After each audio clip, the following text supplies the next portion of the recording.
Hey everyone, welcome back to the Fantasy Pros Football Podcast with Mike Tagliere, and I'm Bobby Sylvester, also known as the guy who's winning the most important bet ever with tags right now. Yes, you are. Sammy Watkins scored a touchdown. Amari Cooper, I don't even know if I'm rooting for him to play at this point, honestly. There was a doctor saying he had a high ankle sprain, so on top of the concussion, getting through that, he needs to get over this ankle injury, and if he's out there on a bum ankle, I don't want him playing, because then it's just going to lower his per game averages, which means I'm going to have to do the combine when we get together in January. Well, here's the thing is, even if you do the combine, I'm still going to do it because, I don't just want you to suffer doing the combine. I want you to suffer getting whooped in the combine. So I'm planning on doing it either way. So hold on, let me be clear about this. Bobby is a much smaller human being than I. I also am in horrible physical shape during the football season. Legitimately, I haven't worked out since week 1 when I actually had a moment to work out. I haven't been to the gym in months. I need to get in shape, which is why I'm dieting, which is, I basically have 3 weeks to do it at the end of the season before we have our company meeting to do this damn combine. So it sucks. I mean, you're on the diet too, and I'm sitting here eating an entire bag of golden Oreos every day. I'll probably stuff my face with golden Oreos right before we do it and still be fine. Bobby, you were 100 pounds soaking wet. Introduce our guest, damn it.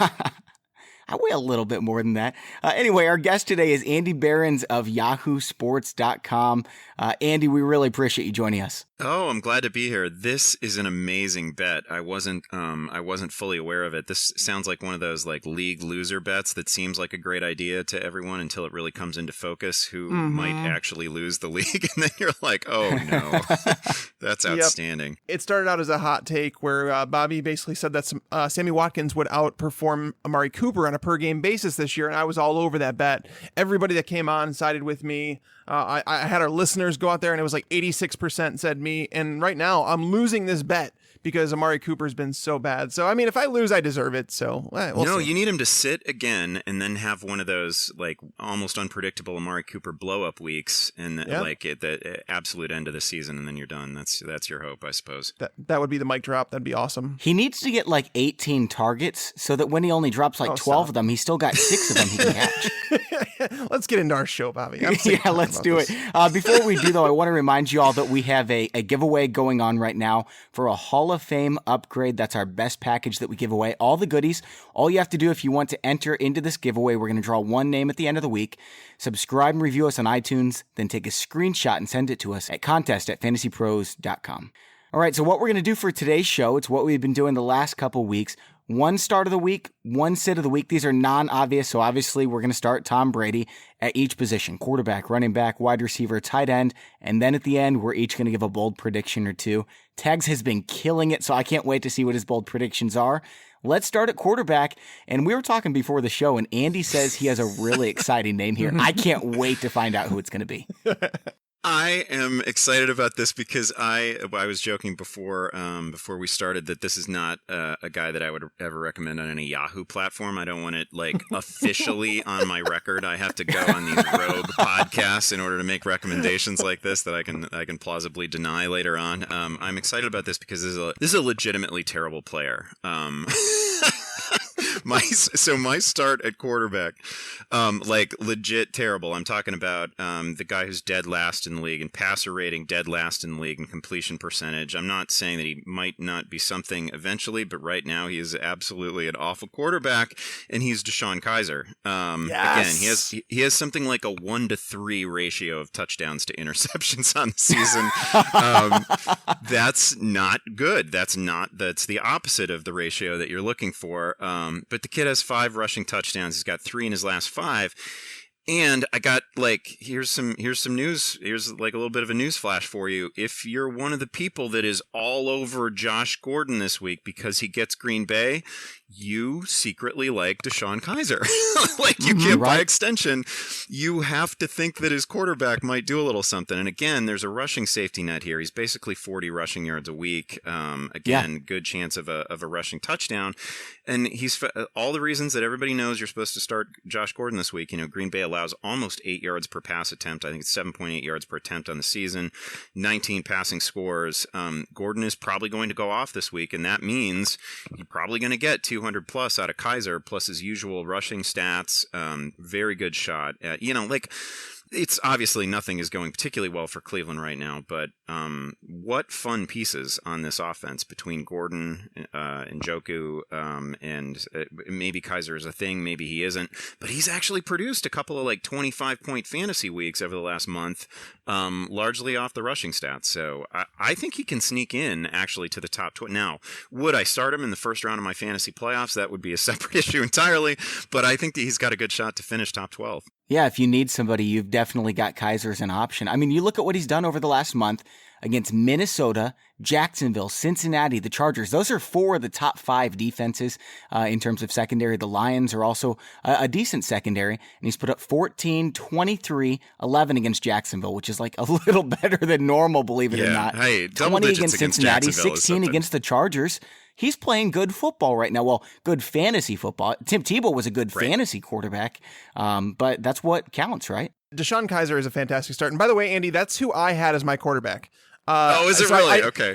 It is, and I knew it too. When you said he's such a bad quarterback in general, but I'm going to say it anyways. I'm willing to put my name on this. I will put my name on DeShone Kizer because I think he's that good of a play. When Aaron Rodgers went down for the Packers, I said that he was hiding a lot of deficiencies on that team. So the beginning of the season, over the first 6 weeks, the Packers held 4 quarterbacks outside the top 15. Since that time, they have allowed 5 of 6 quarterbacks to get into the top 15, including Mitch Trubisky, the only quarterback who failed to score at least 15.9 fantasy points against them was Joe Flacco. I mean, it's Joe Flacco. We talked about, Bobby mentioned the fantasy points that DeShone Kizer has scored. He's had 2 games with over 20 fantasy points. They don't have answers for Josh Gordon. They don't have answers for Corey Coleman. They might have an answer for David Njoku because he's not playing so many snaps, but still, everything about this matchup screams start DeShone Kizer. And yes, I know it's scary going into your fantasy playoffs, but really, I mean, who are you going to start over him? There's a lot of guys out there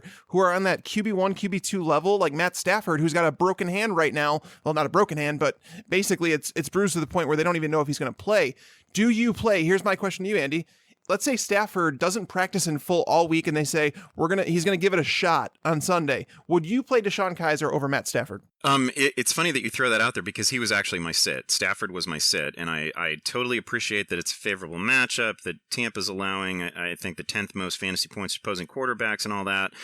I'm plenty worried about Stafford. We've already heard Jim Caldwell say it is a not insignificant injury. He hated to see the way he was holding his hand. Obviously, we have to trust that it's not broken, but it certainly seems mangled. And no, I'm gonna want to hawk sort of news reports from Detroit about how the ball is exiting his hand. I'm gonna have a very difficult time trusting Stafford this week. I expect him to play. I do not, I'm thinking they're going to have to hide some of his deficiencies this week, right? Like, I don't think he's going to be anywhere close to 100%. It is not the injury that you want for your fantasy quarterback heading into week 14. So I'm basically petrified by Stafford. He was actually going to be my sit. Nice. You know, my start of the week is not as bold as DeShone Kizer. Like, I have him all the way up at number 16. His ECR is number 21, so I thought that was pretty bold. I could definitely see him being startable. Like, I agree. I would start him over Matthew Stafford. Dak Prescott, probably not, but it's worth considering. I would definitely start him over Marcus Mariota. Marcus Mariota is my quarterback in a league, so I might pick up Kizer. My start of the week, however, is Jameis Winston. He's now played 6 games where he's been 1, healthy, and 2, not throwing in a literal tropical storm, and he's averaging 20.0 fantasy points per game.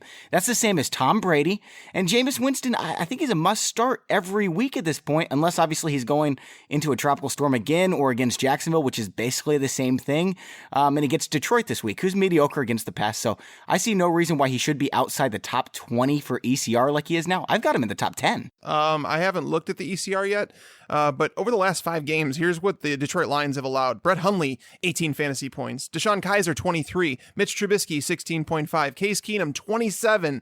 Joe Flacco, 18.7 last week. I mean, what is happening here? By the way, Joe Flacco has only been above 11 fantasy points twice all season. Right, but they opened up the offense last week. I want to make sure that's stated that Joe Flacco said they need to open up the offense. He said that they aren't going to win a Super Bowl with the way that they were playing on offense. Well, newsflash, Joe, you're not going to you're not going to win a Super Bowl playing offense, period, at this point in your career. You're just not playing very well. But I will say that Jameis Winston's obviously a great play. I think that's a player that I would start over Deshaun Kaiser. I think the matchup calls for it. There's really not much to dislike about him against the Lions. They've really struggled. I think people are just worried about Mike Evans not producing recently and Deshaun Jackson having a down week last week. I think that's the concern with him, but not enough to knock him down to 20. I just saw his ECR actually moved up to number 16. So that's a lot better than where it was yesterday. I don't know what people were thinking, but yeah, I've got Winston as my number 10 quarterback. Yeah, that's fair enough. Andy, who do you have as your sit? Oh, you said Matthew Stafford was your sit of the week. Yeah, mine was going to be Stafford. I'm petrified of the injury. I can't trust him this week at all. Yeah, I'm with you on Stafford. I mean, unless I see him practice in full and that his hand is perfectly fine, I don't want to trust him in the first week of the fantasy playoffs. Like this, I guess that's like, how I feel. I need like positive, like sunshiny news and notes on Matthew Stafford. I want to hear that the ball was just absolutely humming in practice. I want to see full practices. Thursday, Friday, receivers saying glowing things. Short of that, I'm terrified. Remember when he was banged up in week 6 against the Saints and he threw 3 interceptions? Like, he's not a good quarterback when he's injured. Yeah, I mean, it's tough when you have your throwing hand. When your throwing hand is banged up, it's obviously going to be difficult for anyone. So I'm actually wondering about Dak Prescott. He's obviously practicing and he's had a longer time to recover, being that he played last Thursday night. So it'll be interesting.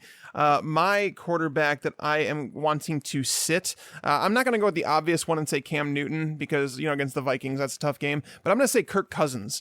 It was a weird performance out of him in week 13, but I'll continue to say that division games are a lot different than most fantasy owners would expect. The games are always closer than people think. The teams know each other extremely well. I think that's the case with the Cowboys and the Redskins. They both know what they wanted to do. But the Chargers, even though they're not in division, they're a team that you legitimately try not to start quarterbacks against. Their pass rush is ridiculous. Their secondary is playing extremely well between Casey Hayward and Trevor Williams. They've allowed just 13 passing touchdowns through 12 games. That's the 7th best mark in the league. Because of that, it's tough for me to say that Cousins is a must play this week. I have him outside my top 12. Cousins is my pick as well, Tags. I'm looking at the Chargers, man, and they just keep getting better and better. Their pass rush is awesome. They've got Casey Hayward and Williams, as you mentioned.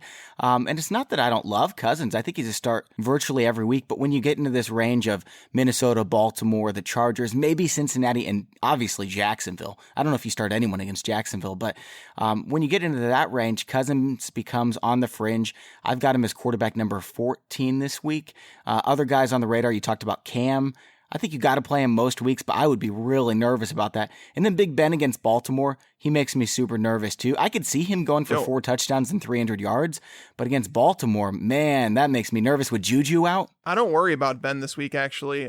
He's at home, which is obviously a great thing. And on top of that, Jimmy Smith, the top cornerback for the Ravens, is out for the season. Not only was he hurt, but he was also going to be suspended. So it all really worked out for him and Kenneth Dixon this year. So they're going to miss out on their suspensions. But yeah, the last time that Big Ben played them at home without Jimmy Smith was last year, actually. It was week 15 or week 16. He threw for almost 300 yards and 3 touchdowns against them. So I'm not running from Ben this week. I would rather play him over Cam. I would probably play him over Winston too. Andy, is Jared Goff a must start against the Eagles? I just feel dirty anytime I play Jared Goff, just wondering if he's going to be a complete turd. I just don't know. I see him at ECR number 7, and if I had him on my team, which I don't have him on any of my teams, but I would be shaken thinking he's going to put like up an 8 or 11 spot. No, I'm not that worried about him. I do want to just, first of all, I want to echo what Mike said about Ben Roethlisberger, right? The Jimmy Smith news changes everything for me, with regard to Baltimore's defense. I think Big Ben is a trustworthy start. I agree with you on Cousins. A lot of this just has to do with the fact that his receivers are kind of sort of trash right now, right? Like it's just not the receiving core that you thought Cousins would have, and he can't. He's a very good quarterback who can't necessarily do everything on his own. Difficult matchup. I don't mind. I've got no problem with Goff this week. I've got him solidly inside the top 10. He's kind of fringy top 10 for me. Like that's pretty much where I draw the line on Deshaun Kaiser, right? Like I'm pretty bullish to a stupid extent on Kaiser, but I consider Goff, based on the progress he's made so far this season, the quality of the weapons that he has at his disposal, I think he's a relatively safe start here. You know what I'm going to do, Andy? And I'm going to see if you chickened out. So what's going to happen on Sunday morning, the games are going to start, and I'm going to go to our ECR. I'm going to click on Deshaun Kaiser's name, and I'm going to see who has him higher between me and you. I want to see if you chicken out and if you lower him down your rankings. I want to see him up there in that 12 to 14 range, okay? Oh, all right. And if you do chicken out, you have to do the combine in Tag's place, right? No. Now, it's not to say that I think I would completely fail the combine. I don't think the agility drills are built for me, and I ain't bench pressing anything. Andy is in great shape. Andy is in great shape, by the way. He runs marathons. Well, he has to do it with Brad Evans on his back. There you go. Now that's going to be something. That I could do because I've been carrying Brad for 10 years. So. That's awesome. All right, guys, let's move on over to running back here. And Andy, are you going to top Kaiser here, or are you going to play a little safer? My career reached some sort of zenith just a few moments ago, touting Deshaun Kaiser in week 14. Like, to top him, you'd have to go like Andre Ellington here or something, right? Or Byron Marshall. I don't know that there's anything I could do. I would literally probably have to tout Matt Asiata here, like randomly out of nowhere, like combination of terrible. There's almost nothing I could do to top Kaiser. It's not going to get that good again. My play here, and this is, this would be more of a PPR play, more of a deep league play. He's not somebody that I'm literally telling you has to be an RB1, RB2 this week, but somebody who I could certainly foresee having a big week in this one is Tariq Cohen. His 4 receptions, 2 of his last 3 games, the touches are trending up for him generally over the last month or so. Cincinnati has allowed 73 receptions to opposing running backs. That's the 5th highest total in the league. 8 different backs have at least 4 catches against him. Listen, I've been surprised basically since week 1, week 2, that the Bears haven't leaned really, really hard on Cohen as a receiver. It makes total sense for me with Trubisky being as young and as limited as he is to lean on this kid. And it's got to happen this week. I really feel pretty strongly about him as a sort of cheap full point PPR option. There's only one football, right, Tags? There's only one football. That's what John Fox says anyways. I think he's lying. But yeah, getting them both getting Jordan Howard and Tariq Cohen on the field at the same time should have been a priority for the Bears, but it hasn't been. I have no faith in this coaching staff, which is why I can't really start Cohen like comfortably, but it makes sense. It's kind of how I felt about him in the Eagles game. I actually threw Tariq Cohen in a couple tournament lineups for my DFS, and that was the week where Julio and Gronk went off, so my lineups were solid, and he crushed a lot of good lineups because they refused to play him when they fell behind. I figured it was going to be a game where they'd fall behind, they'd get a lot of receptions, and instead they put in Benny Cunningham and they just threw the game away. That's what you always have to worry about with John Fox. So that's my concern there with him. But I can't say that my guy that I'm going to suggest is much safer.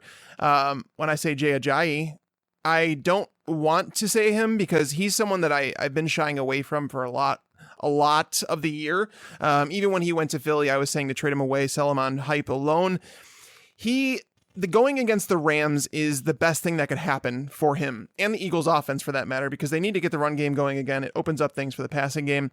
They have allowed at least 87 rushing yards to one running back in each of their last 3 games, including 4 rushing touchdowns. On the season, the Rams have allowed a league high 7 20-point PPR running backs. It has been a bit feast or famine because after those 20-point running backs, there have been just 2 others to reach 10 PPR points. But the reason I'm going with Ajayi is that last week he finally got more touches or carries than LeGarrette Blount, and he got 4 targets in the passing game. If he's going to be involved in the passing game going forward, and maybe he's getting a hold of the offense, maybe that's why he's playing a little bit more, even though as a running back, there's not really much you need to learn.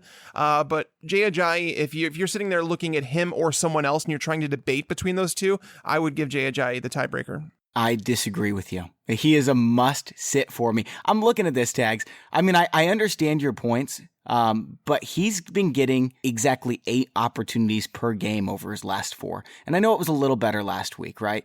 But 8 opportunities per game, he's got to break a big run. If he doesn't, if he averages 5 carries or 5 yards per opportunity, we're talking about 40 yards. Like, he's got to get in the end zone. He's got 1 touchdown all season. So you're banking on a big play. To me, this is like going out there and playing Taylor Gabriel at this point.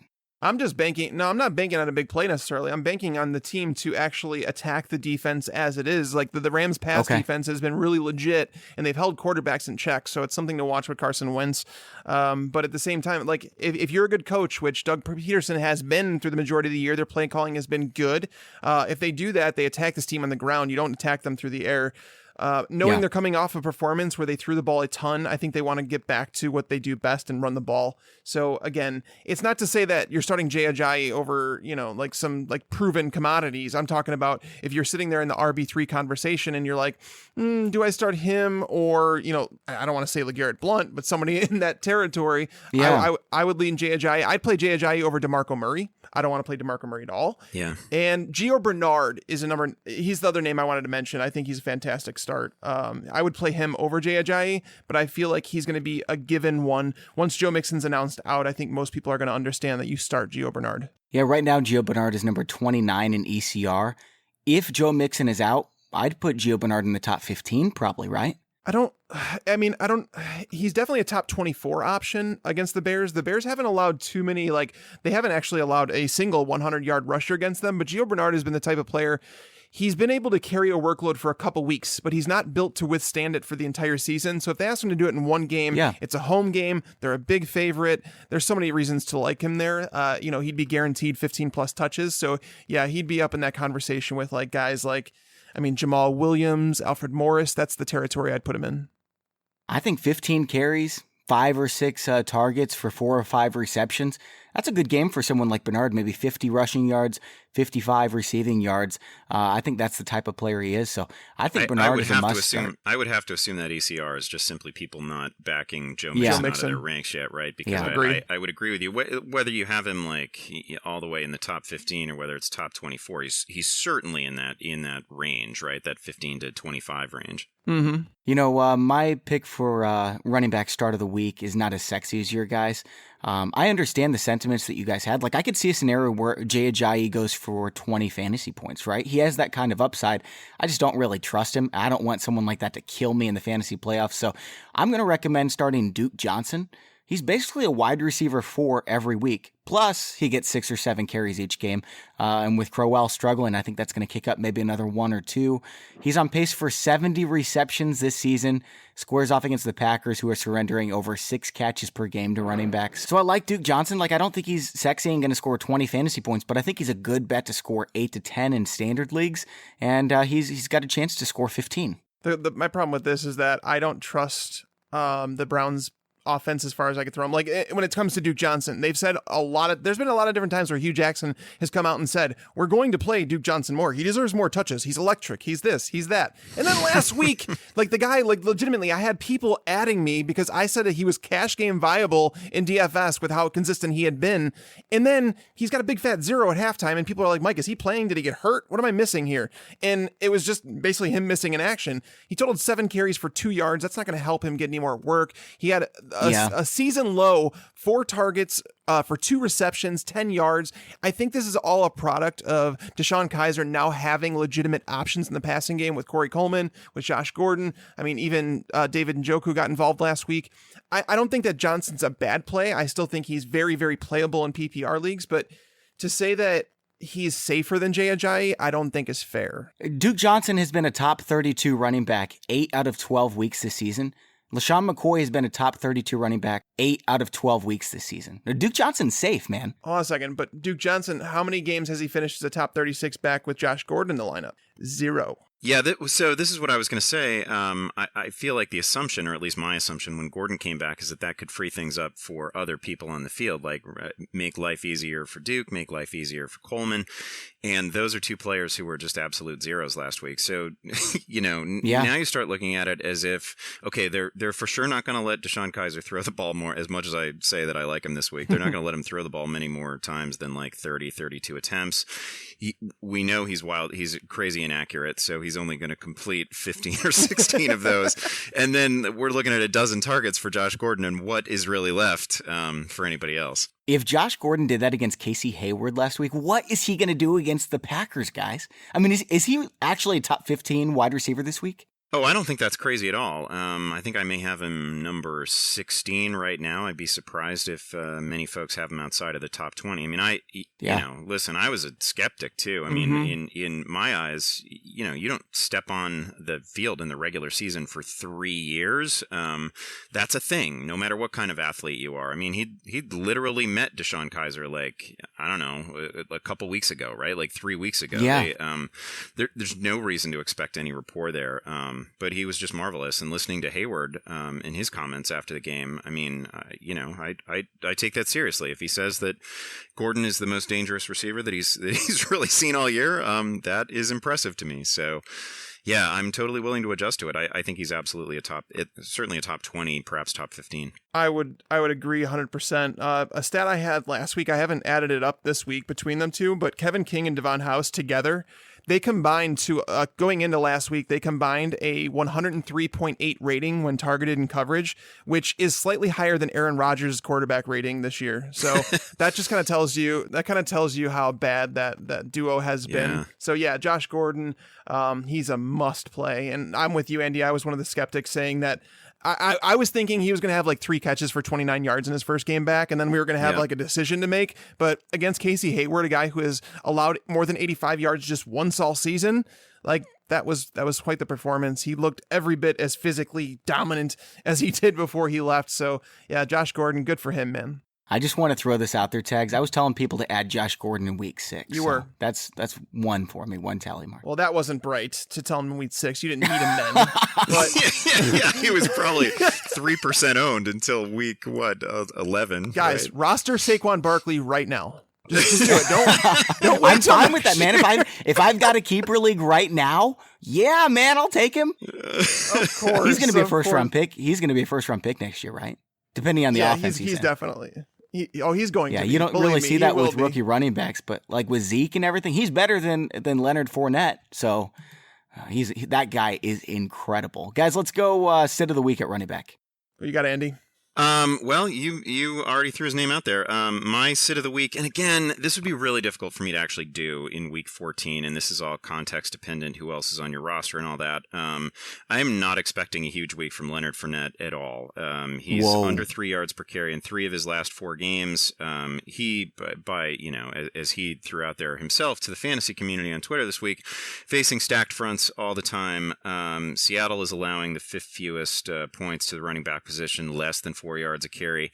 Can Leonard Fournette find the end zone? Sure. That's totally in play. He's Leonard Fournette. He's probably going to see the ball 20 times. I can only actually drop him so far in my ranks, but I have fielded a bunch of, social questions this week in which his name is part of a combination of 3 or 4 guys, and I am routinely not putting him in those lineups. So yeah, I can imagine sitting Fournette here. Again, it's not something that I would do just for anyone. I'm not sitting him for Tariq Cohen. I'm not saying that. I'm not sitting him for almost any part-timer. But guys out there like Alfred Morris, somebody like Pirine against the Chargers, those are names that I would probably play over Fournette here. Over or under, Tags, like 55 yards for Fournette. I'm going over. I just think it's going to be a lower scoring game. I think it's going to be a grinding type of game, and I don't think they want to trust Blake Bortles to throw the ball. The secondary's been playing really well, and their run defense has been good, but I just don't know if they've been quite tested yet. And Fournette has faced stacked boxes. I just don't know if Pete Carroll's the type of guy to do that. He's more of a guy that remains true to himself. Like he doesn't. I don't know. He's not Bill Belichick when it comes to coaching. He just doesn't change everything that the defense does just because they're in a tough match. Like Richard Sherman, most coaches would think, I'm going to use Sherman in shadow coverage. He never veered away from that. He's like, no, you're staying there at left cornerback. We're doing what we do. And missing Cam Chancellor, it should have hurt the run defense more than it has the pass defense. So I'm not ready to say Fournette's a sit. I understand the point about it. I would think that Jordan Howard is more someone that people should worry about this week going against the Bengals. And it seems like Vontaze Burfict is going to miss this game. But over the first 3 weeks when he was suspended then, they only allowed 297 yards on 84 carries and 1 touchdown. That's 3.5 yards per carry. So they weren't bad without him. If the Bears can't hang around, Jordan Howard is basically gone from the game because he doesn't catch passes out of the backfield. He can't catch passes out of the backfield because he has bricks for hands. Like it's to the point where it's quite ridiculous. And they have a problem because they need a pass catcher on the field in the backfield with him, which is why they need to involve Tariq Cohen. But that's an argument for a different day. Outside of Jordan Howard, my sit is DeMarco Murray. Outside of his 3-touchdown game a few weeks back, DeMarco Murray has failed to finish as a top 15 option in 9 of 12 games this season, and he's been outside the top 30 in 7 of 12 games this season. He is not a must start anymore. He's not at all, as a matter of fact. And, Derrick Henry, this is his time. The Cardinals, it's a tough matchup. I don't think that either of them are great options this week, but I'm done with DeMarco Murray, and I've sit him this week. Leonard Fournette has only been above 60 yards 5 out of 10 games this season. Can you believe that? Kind of crazy. Over the last month, it hasn't been great. And I looked that up on NFL's Next Gen Stats. He has seen stacked boxes on nearly 60% of his carries, which is like ridiculous. It's beyond ridiculous at this point. Teams are just saying, hey, Blake Bortles beat us. And if he doesn't beat them, they're not going to win. But again, I just don't know if Seattle does that. It's like what they did against Todd Gurley last year. And Todd Gurley was horrible against it, even though he's clearly a great running back. Yeah. Yeah, I think the world of Fournette as a player. I have no reservations about him as a player, but he's obviously the number of injuries that the Jags have sustained in the receiving core is a thing. It would be entirely illogical not to, you game plan for this team and you are just begging Blake Bortles to throw the ball 40 times. And you're right to suggest that perhaps Carroll won't do that. That is not necessarily his calling card. But I try to look at these things logically and say, what would you if you're going to take one thing away? You're clearly going to make an effort to take Fournette away, and it is still a very good defensive front for Seattle. Yeah. Hey, you were talking about Burfict. Can you guys believe that Juju did that? Like, how brave of a man does he have to be? If I own Juju in a dynasty league, I'm selling him right now before he dies. Yeah. I honestly, like, the hit itself, it wasn't like the cleanest of hits, but I've also seen a lot dirtier plays. Like, to know that he got the same suspension as Rob Gronkowski is kind of a joke. Like, his was a football play. How else are you supposed to block Vontaze Burfict? If he just went there and stood straight up, he's going to get smashed. Like, Juju Smith is not a very big dude. So, I mean, it is what it is. The taunting over him, that's a whole different story. But I didn't the taunting is what surely drew the suspension, but I fully agree with you. The Gronkowski play just has no place in organized sport.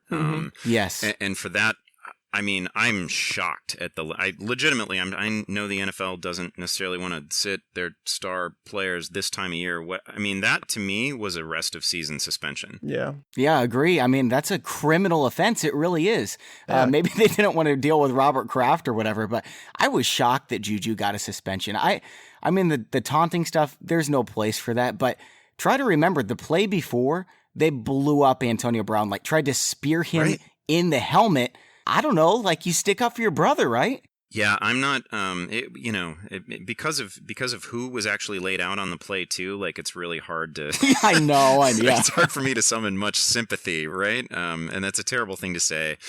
Nobody should get their brain scrambled. I am anti-brain scrambling, but, like we're talking about not a good guy, perhaps the dirtiest player in the league. Mm-hmm. Well, if you ask Burfict, he'll say that he faked it, right? Because that's what happened with Antonio Brown last year when he got a concussion. He did say that.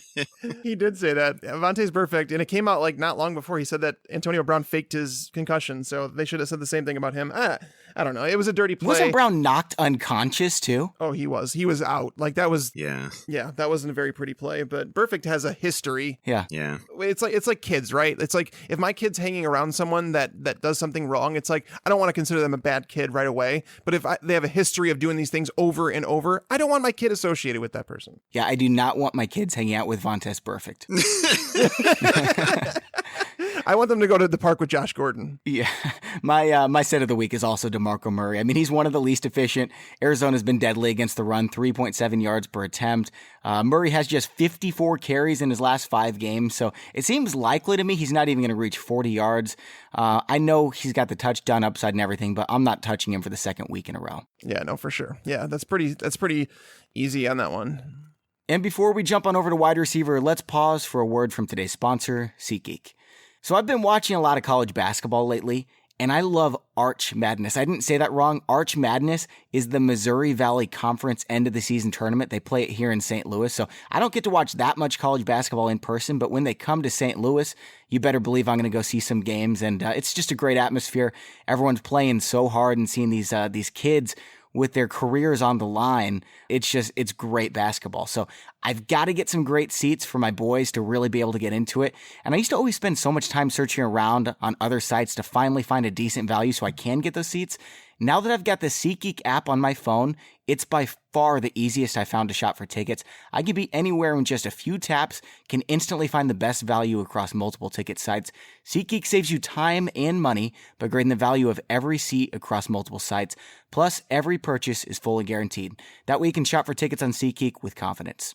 Make SeatGeek your go-to app for finding the best deals on every type of ticket, from sports and concerts to comedy and theater. Best of all, our listeners are going to get $20 off their first SeatGeek purchase.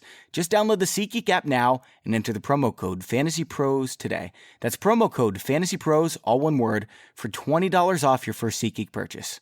All right, guys, so wide receiver. Andy, we're going to go to you first for your start of the week. My start of the week is going to be, and this doesn't even, everything pales in comparison to Sean Kaiser. This doesn't even really feel that bold, but it's going to be Marquise Goodwin. Yep. 6 or more targets in 3 of his last 4 games, no fewer than 68 yards in any of the last 4. Houston allows the 8th most fantasy points to wide receivers.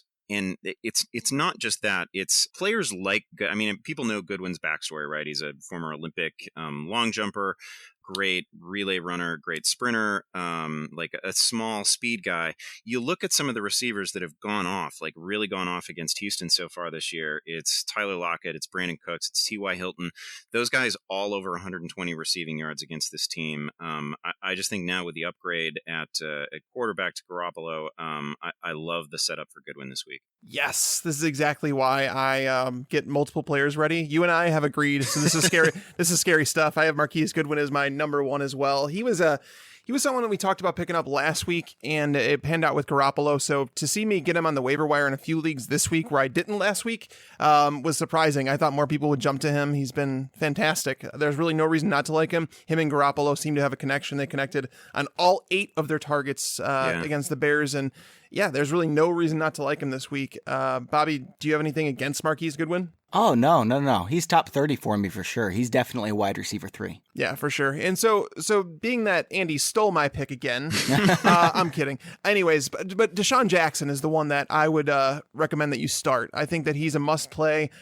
With Mike Evans, he's going to see Darius Slay in this matchup. Darius Slay he's someone that can allow some yards and touchdowns in his coverage, but it's not common that he does. He's been really good this year, playing at near a Pro Bowl level. So Deshaun Jackson is going to match up with Nevin Lawson in coverage. Nevin Lawson is a cornerback who runs a 4.5 40-yard dash, not fast at all. The Lions may shade a safety his way here and there, but they can't just have Mike Evans in single man coverage all game long. That's just not going to end well. Over the last 2 years, Lawson has allowed nearly a 110 quarterback rating when being targeted in coverage.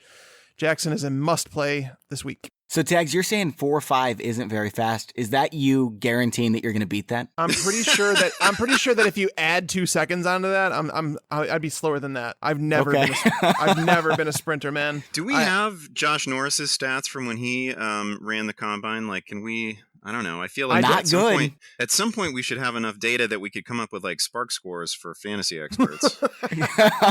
Definitely. That sounds awesome. We should all get together and do a big tournament where like all the listeners draft their own FanDuel lineups.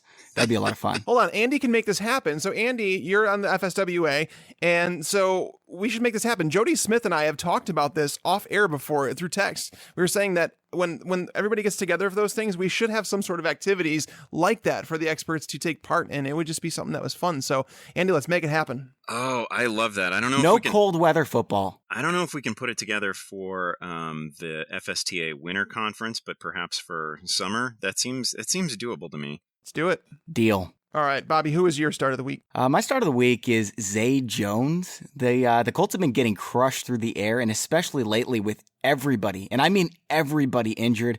I mean, even Blake Bortles looked great against them last week. So I'm all over Zay Jones, who even with Nathan Peterman, I think he should prove startable with another 8+ targets.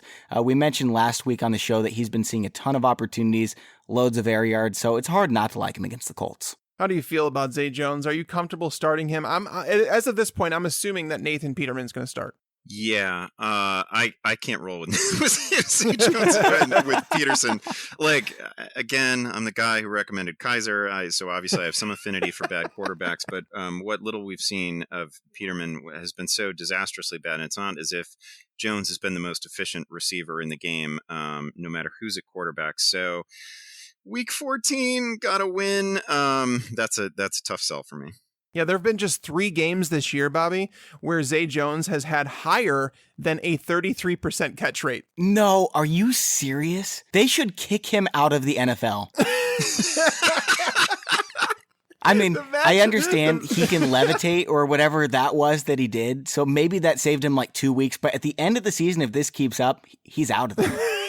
Yeah, he's in the Chris Chambers zone right now. Oh yeah, God, absolutely. that's not a good zone to be in for those of you who haven't heard of Chris Chambers. All right, so let's talk about sits of the week. I am going to just mention 2 names, and then you guys can kind of chime in on them. Devin Funchess is not someone I want to play this week against Xavier Rhodes. I don't care what Marvin Jones did against him on Thanksgiving. I don't care. Doesn't matter. Devin Funchess is not a good play, and Josh Doxson, he's been playing well. He's been getting over some tough matchups, but with Casey Hayward waiting in that Chargers secondary, I want no part of those 2 wide receivers this week. I think those are both really good calls. I agree with you. Funchess was my guy. Funchess is the name that I'd written down for this. So we have the combination of the terrible individual matchup against Rhodes, right? And then I mean, Cam has been a reliable enough fantasy asset. 4 of his last 5 games, he's under 200 yards. Like, that's just not a thing that should happen in this era in the NFL. Right.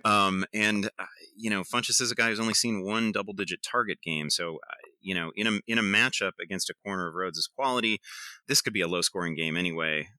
He's not somebody that I want to roll with. And I have a couple of difficult decisions in my own leagues to make on Devin Funchess. And I don't think I'm going to roll with him anywhere. My guy's D.D. Westbrook. Like, I know he's been getting, we've been talking him up a lot. I think he's a good football player, but he's going up against Seattle.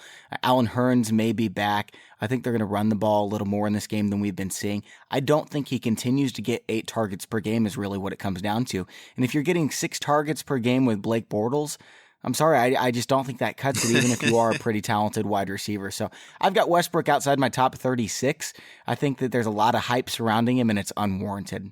Where's his ECR right now? Is he really high? His ECR is number 44, but the thing is, like, I understand the experts are saying don't play D.D. Westbrook, but a lot of people listening to this show are like, "Oh, D.D. Westbrook, he's been pretty good lately. I'm definitely playing him." Don't do it. What do you guys think about, Andy? What do you think about Martavis Bryant now that we know that Juju's going to be suspended? We know that Jimmy Smith is out. It's likely that he's going to run a lot of his routes against Brandon Carr, who is likely their best cornerback left on the roster. But Brandon Carr, he's an older cornerback. I don't know if he can hang with Martavis. So what would be your advice to someone out there with Martavis? First of all, congratulations on making the fantasy playoffs with Martavis Bryant on your roster. That's Yes. super impressive. I've got him 33 right now. I've got him behind almost everybody that we've mentioned in this segment except for Zay Jones. 33 seems relatively bullish. I don't fully trust the player. This, of course, reeks of relatively low-scoring game as well. I don't mind Ben Roethlisberger this week, and obviously it's not the same Baltimore defense with Smith out. I just find Martavis himself exceedingly difficult to trust at this point off of, watching the full Steelers season at this point. Yeah. It's just been fairly ugly. He's had his end zone opportunities. He certainly had his opportunities inside the red zone as well. He's been a hugely disappointing player. He was actually, not to go off on too much of a tangent, but he was part of the reason why I was so skeptical really on Josh Gordon, because Bryant coming back over Right. a much shorter period of time looks lost. Mhm. And of course, Gordon was great immediately.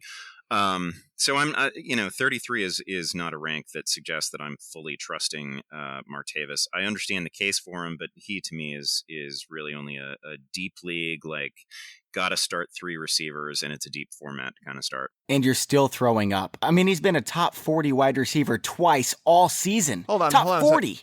But Juju's out, right? And the matchup is at home, which obviously favors everything there. Like there's things that are going his way. So I'm going to throw out 4 names. And well, I'll also just say last game against this team, didn't Le'Veon get 39 touches? I mean, he it did. Could just it was a simply lot. be the Le'Veon Bell show. Yeah, last year I looked at that. Le'Veon was kind of like Jekyll and Hyde last year against Baltimore. He had one good game and one really bad game where he totaled, I think it was 48 rushing yards or something like that. But guys, I'm going to give you guys 4. I'm going to give you 4 names to tell me if you would start any of these guys over Martavis Bryant, or if you'd start Martavis over them.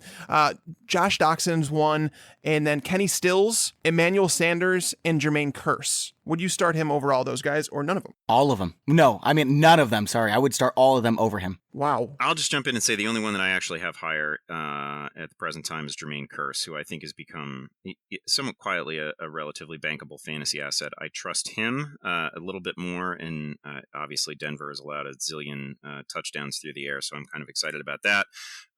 In every other case, however, I'm starting Bryant. Yeah, I would agree with you. I would agree with you on that. Doxson, I obviously mentioned him as a sit. Kenny Stills matched up with either Malcolm Butler or Stephon Gilmore.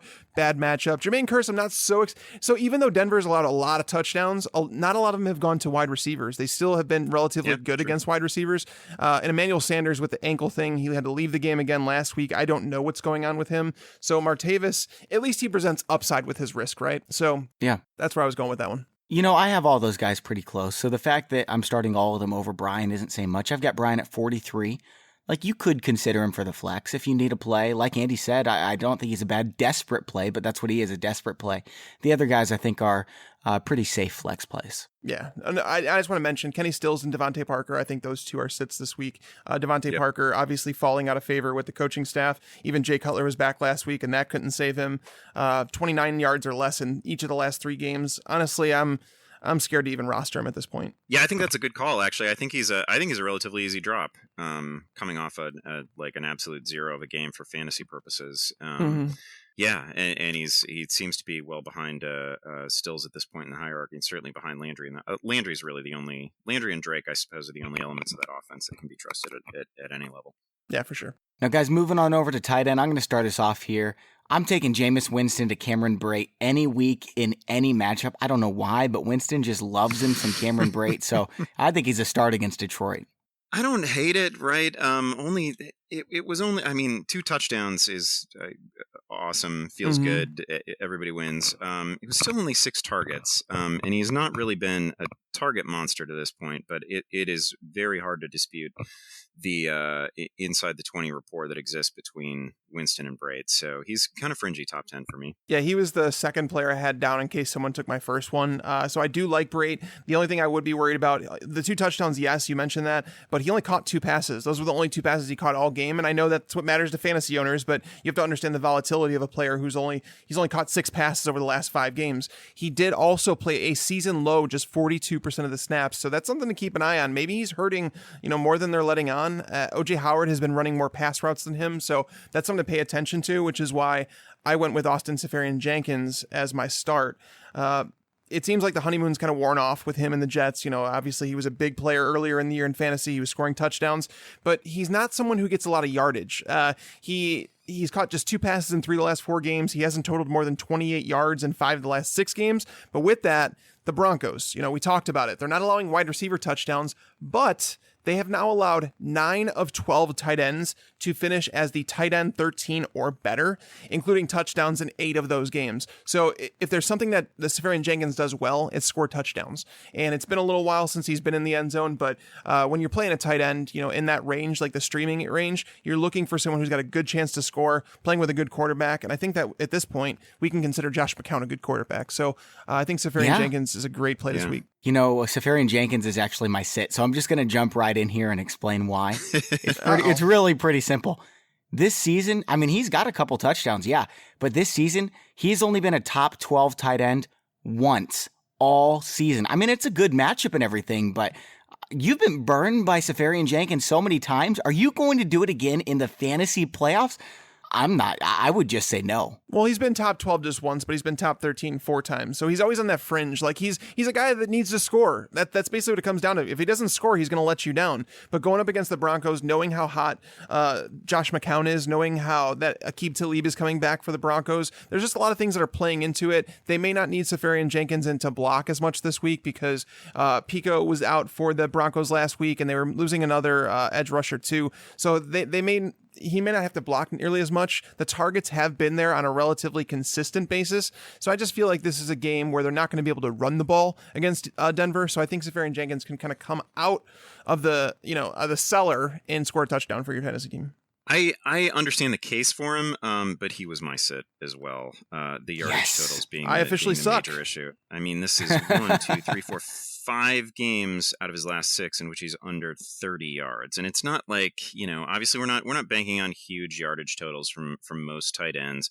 You're really just hoping for touchdowns, but the total absence of any receiving yardage from him has been the issue for me. If we have this flipped, if your start, hold on, we're gonna go to Andy for his start, but if we have this flipped, I'm going to lose my mind because obviously, having differing opinions and totally flip-flopped. Who's your start of the week, Andy, before I even say this? My start of the week was also a relatively buzzy waiver ad, and it's going to be Steven Anderson, coming off the 12 target game. Relatively friendly matchup against San Francisco's defense. You can do just about anything you want to against the Niners D. Again, 12 targets, finished with 79 yards. A really intriguing athlete. A guy who was a nearly 40-inch vertical, 80th percentile spark athlete. I'm pretty interested in Anderson. Again, there's no Fedorowicz. We have very limited receiving options for Houston overall. San Francisco's allowed 6 touchdowns to opposing tight ends this year. Again, relatively friendly pass D, giving up 7.5 yards per attempt. I am not going to be a bit surprised if Anderson finishes as a top 10 tight end. So I knew this was coming. I knew exactly what was coming. This is exactly why I set it up the way I did, because Anderson's my sit of the week. And hold on a second. So the reason I put him here is, and I felt like you were going to go with him because there's so many people on him, which has made me look at it really, really closely, because Sigmund Bloom was on our podcast a couple days ago, said that he liked Anderson as a pickup, as a play this week against San Francisco.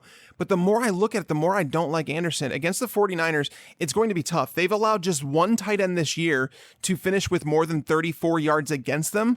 And keep in mind, they have played against Evan Ingram, Jason Witten, Zach Ertz, Jimmy Graham twice, Jordan Reed, and Greg Olsen. So it definitely wasn't due to lack of competition. I understand the reasons. I think the targets, they should be there. But at the same time, we're still talking about Tom Savage. And if the 49ers aren't allowing a lot of yardage to tight ends, he would need to get a touchdown. And do we expect Tom Savage to throw more than one touchdown? I do not. And I think that touchdown goes to DeAndre Hopkins. I mean, let's be honest, he's no Kaiser, right? Well, obviously. Hey, by the way, are Greg Olsen and Jordan Reed actually still football players? I thought they retired a long time ago. Well, Greg Olsen's apparently going to return this week, which I don't want to trust him, but Jordan Reed is officially dead. Jordan Reed's dead. Yeah, I don't know.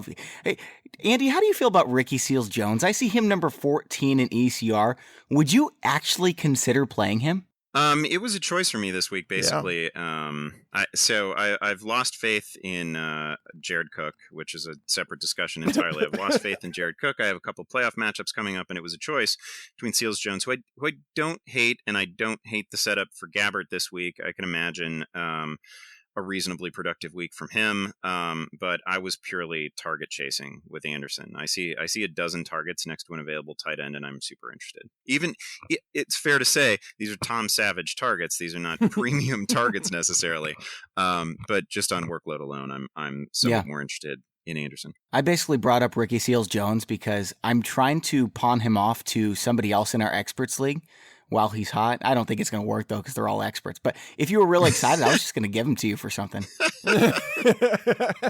That's too funny. And I want to break some news on here. I mentioned earlier Josh Gordon. We talked about him with the matchup this week. Well, the matchup got even better because the Packers just placed Kevin King on injured reserve, ending his season. So the Packers are they're in trouble. Oh, gosh. They're going to basically have to play Randall Cobb at cornerback or something. They have nobody.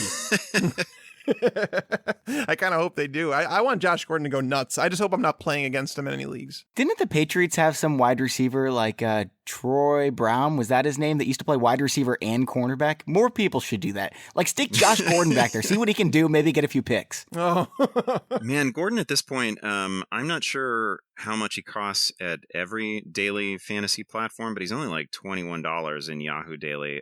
He might be the first absolutely universally owned receiver in all daily fantasy formats. He should be 100% owned. Yeah, ownership. I'm with you. He's cheap everywhere.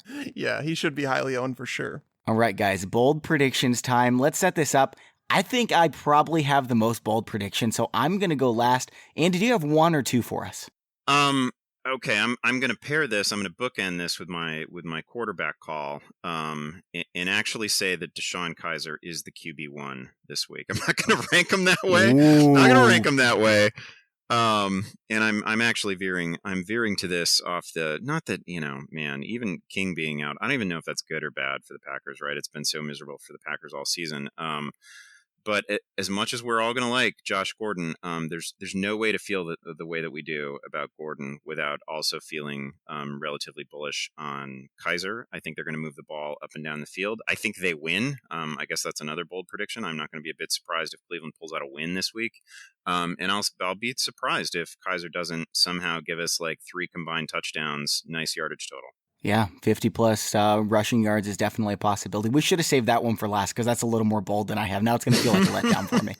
I kid you not, Andy just stole one of my bold predictions. I'm scrambling now. So, Bobby, you're going to need to go because that legitimate, I didn't have him as number 1. I had him as a top 3 quarterback. That was my bold, is that he was going to finish as a top 3 quarterback. I can give you one of mine if you want. My bold prediction is that Tags is going to beat 10 seconds in the 40-yard dash. That is bold, my friend. Oh, you guys should put together over-unders for what exactly, where exactly we think Tags is going to come in. This is going to be so bad. Well, I mean, it's not over yet. Like, it's probably 50-50, so let's calm down there a little bit. I mean, Sammy Watkins still has to get like 7 fantasy points per game. So this is not going to end well. This is not going to end well at all. Okay, so my first bold prediction is that Corey Coleman is going to be a top 15 wide receiver this week.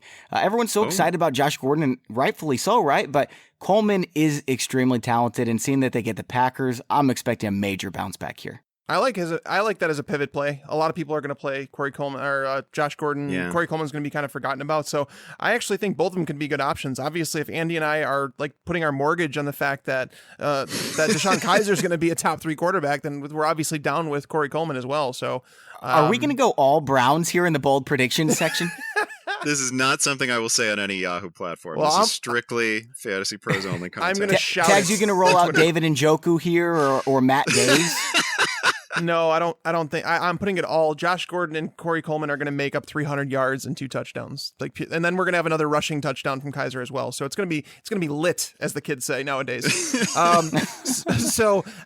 other bold prediction that I'm going to use is that Martavis Bryant finally surprises fantasy owners, and for the reasons I kind of talked about, and that he goes for 80 yards and a touchdown. I mean, there's a chance, but that's it. I mean, I had Johnny Holton last week for was it 40 yards and a touchdown? I said so that panned out. It might need to be a single play. It might actually need to be an 80-yard touchdown. Exactly. That's all it needs to be. I'm pretty sure, Tags, that you are 4 for 4 on wide receiver bold predictions. So I'm just gonna write in ink whatever you did and take it to the bank. Well, I was wrong. No, it's 3 of 4 because Mike Evans totally screwed me. So that was horrible. Yeah, that was -2 points. So you're actually 1 for 4.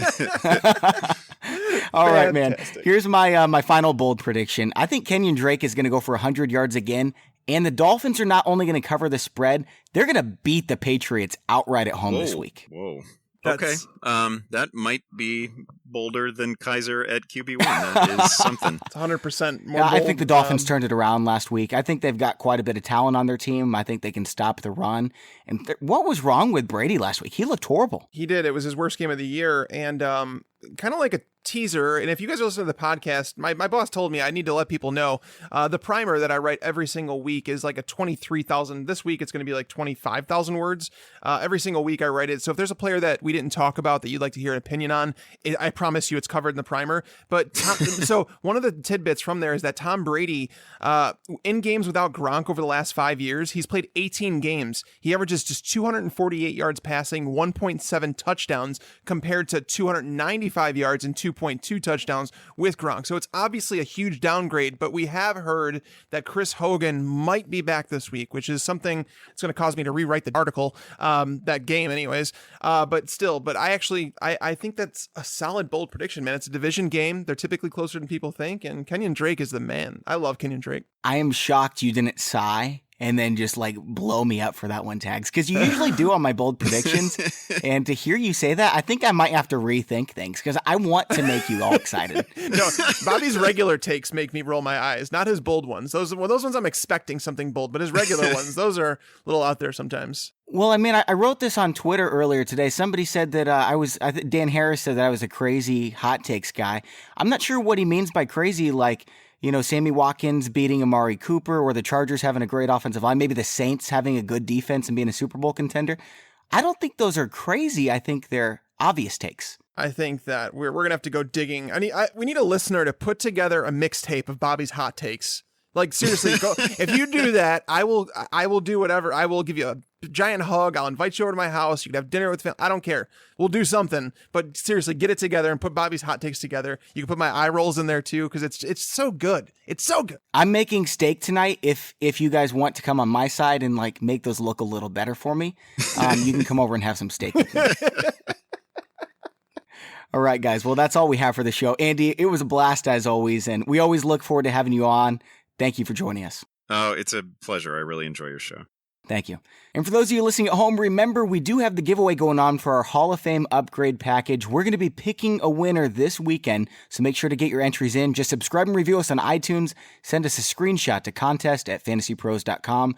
And thank you to the sponsor of today's show, SeatGeek. If you download the app today and enter the promo code FANTASYPROS, all one word, you're going to get $20 off your first ticket purchase.